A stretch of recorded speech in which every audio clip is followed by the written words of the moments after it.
বাংলাদেশ জাতীয়তাবাদী দল বিএনপি নওগাঁ জেলা শাখার দ্বিবার্ষিক কাউন্সিল দীর্ঘ প্রায় 15 বছর পর অনুষ্ঠিত হচ্ছে। প্রধান অতিথি হিসেবে আছেন বাংলাদেশ জাতীয়তাবাদী দল বিএনপির ভারপ্রাপ্ত চেয়ারম্যান দেশ নায়ক জনাব তারেক রহমান। সভাপতিত্ব করছেন নওগাঁ জেলা বিএনপির আহ্বায়ক জনাব এস.এম. রেজাউল ইসলাম।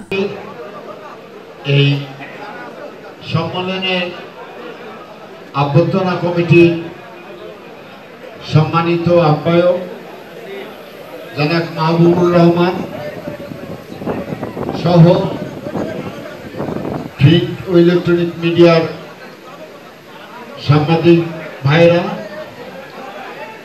আমি সবাইকে আজকের এই নওগাঁ জেলা বিএনপির দ্বিবার্ষিক সম্মেলনে স্বাগত জানাই। পাশাপাশি আপনারা সবাই জানেন, দীর্ঘ 14-15 বছর পর আজকের এই সম্মেলন অনুষ্ঠিত হচ্ছে। আপনারা ইতিমধ্যে লক্ষ্য করেছেন, নওগাঁ শহর সহ প্রত্যেকটি উপজেলায়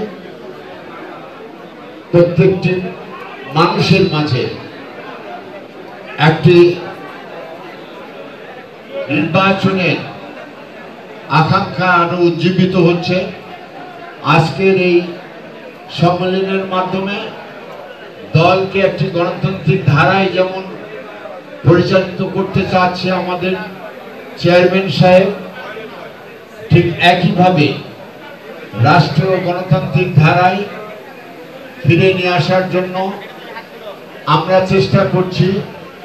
আমাদের দলের সর্বোচ্চ নেতা নির্দেশ মোতাবেক আমরা মানুষকে উজ্জীবিত করছি যে আগামীতে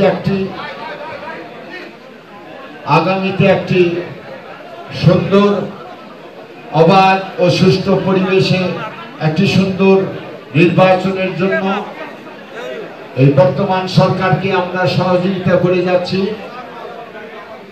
এবং আমরা আশা করছি